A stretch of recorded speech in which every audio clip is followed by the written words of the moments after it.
You open a map on your phone right now, and you can see almost every square meter of dry land on Earth. Satellites have photographed the entire surface of this planet, down to the resolution of a parked car. And yet, for over 2,000 years, people have been searching for one specific place that we still cannot find: a city, a civilization, gone in, as the story goes, a single day and a single night. Why, with all our satellites, all our sonar, all our submarines, have we never found Atlantis? Or is the answer simpler and stranger than we haven't found it yet? Let's start where the story actually starts. Not in the ocean, in a lecture hall. Around 360 BCE, the Greek philosopher Plato wrote two dialogues called Timaeus and Critias. In them, a character describes a magnificent island civilization beyond the Pillars of Heracles, what we now call the Strait of Gibraltar, rings of water and land, a temple layered in gold and orichalcum, an empire that once tried to conquer Athens and Egypt. The details are almost absurdly precise. 3 concentric rings of water alternating with 2 rings of land, connected by canals wide enough for warships, a royal palace roofed in silver, and walls plated in a mysterious red-gold alloy called orichalcum that, tellingly, no archaeologist has ever definitively identified in the real world. And then, punishment from the gods. The island sinks beneath the sea in a single catastrophic event.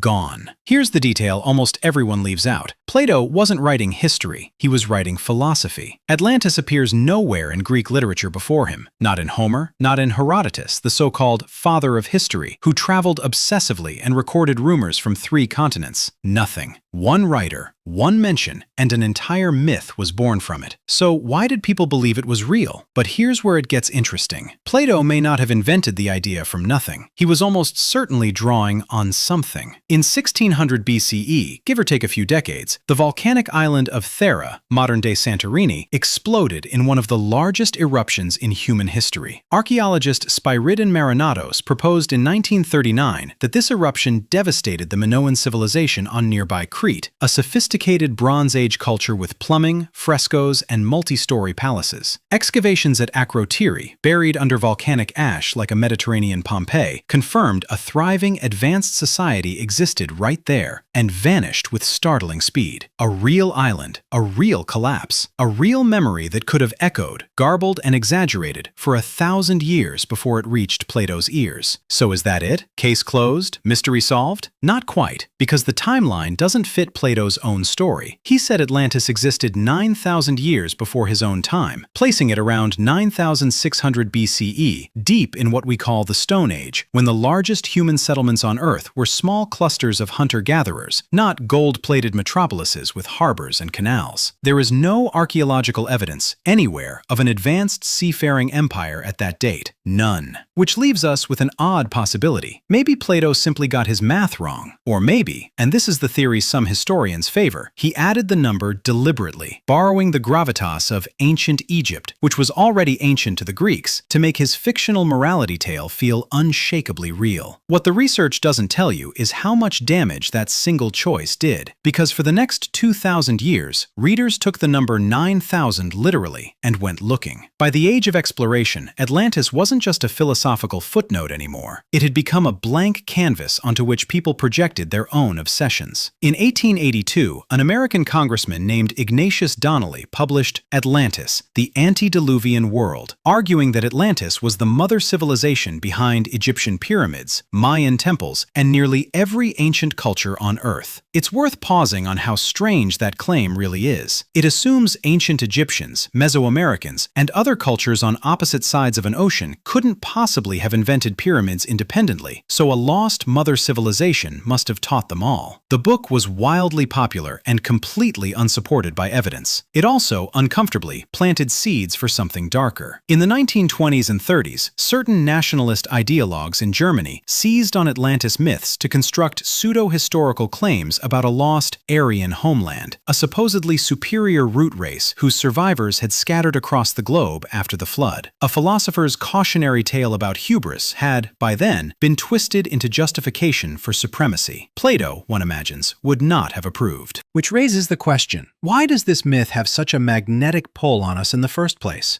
Psychologists have a name for part of it.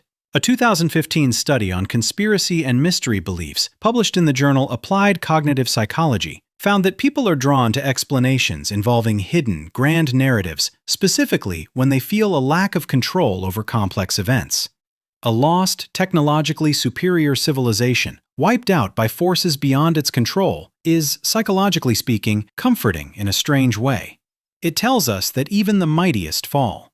And it tells us that mysteries this big must have answers somewhere, waiting to be uncovered. And people really have gone looking. Modern searches for Atlantis have proposed at least 50 separate locations, from the Azores to Antarctica, from the Caribbean to the Black Sea.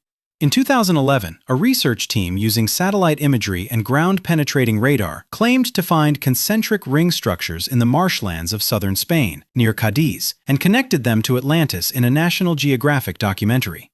Actual archaeologists were far more skeptical. The structures were consistent with known Bronze Age settlement patterns, not a sunken empire matching Plato's very specific description. Then there's the Bimini Road. In 1968, off the coast of North Bimini in the Bahamas, divers found a half-mile line of large, flat, rectangular limestone blocks lying just beneath the surface, almost too straight, too orderly to be natural. Psychic Edgar Cayce had, decades earlier, predicted that Atlantis would resurface near Bimini in exactly that year, which understandably set the internet of the 1970s, newspapers and late-night radio, on fire. Geologists studied the formation for decades afterward. The conclusion, published repeatedly in peer-reviewed geology journals from the 1970s through the 2000s, was that the blocks are beach rock, a naturally occurring limestone that forms in flat slabs and cracks along mathematically predictable, straight-looking fracture lines. No quarry marks, no tool scars, no artifacts nearby. A coastline that looks engineered, built entirely by geology and time. Every single one of these proposed sites shares the same problem. They explain a detail or two and ignore the rest. Here's the part that rarely gets said aloud. We are looking for something that was, by its own author's admission, a story built to make a point. Plato used Atlantis, in Critias, explicitly as a foil for his idealized version of ancient Athens, a virtuous, disciplined society standing against a corrupt, overextended empire drowning in its own greed. The sinking wasn't really about geology, it was a punishment for moral decay. Reading it as a shipwreck to locate on a map may be a little like reading Aesop's fables and searching for the actual talking fox. So has anything actually changed since Plato's time? In some ways, less than you'd think. We still tell stories about civilizations undone by their own excess. Now it's climate change instead of divine punishment, and instead of the gods were angry, we say the systems were unsustainable. The shape of the warning is identical, only the vocabulary changed.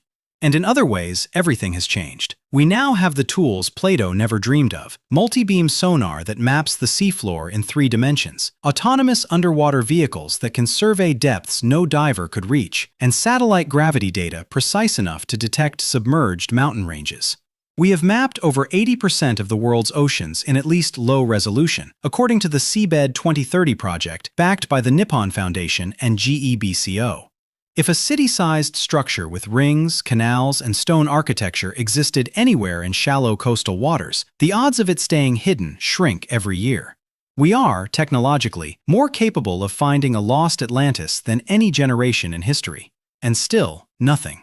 Maybe that's the answer we've been resisting. Not that Atlantis is hidden too well, but that it was never a place to begin with. It was an idea, wearing the costume of a place, and we've spent 2 millennia searching a map for something that only ever existed on a page. There's something almost moving about that, if you sit with it. A philosopher 24 centuries ago wanted to warn his own people about pride and greed and the fragility of even the greatest civilizations. He reached for the most convincing tool available to him. Not an argument, but a story, dressed up in the specific, dry details of geography and history so that it would feel less like a fable and more like a memory. It worked better than he could have imagined. It worked so well that it outlived his language, his city, and his entire world. Not because the island was real, but because the warning was. You started this video looking at a map with no blank spaces left on it. Perhaps the last unmapped territory was never the ocean floor. Perhaps it was the very human need to believe that our downfall, when it comes, will at least be spectacular enough to be remembered. If you don't want to miss the next lost city, myth, or mystery we dig into, subscribe now so it lands in your feed the moment it's out.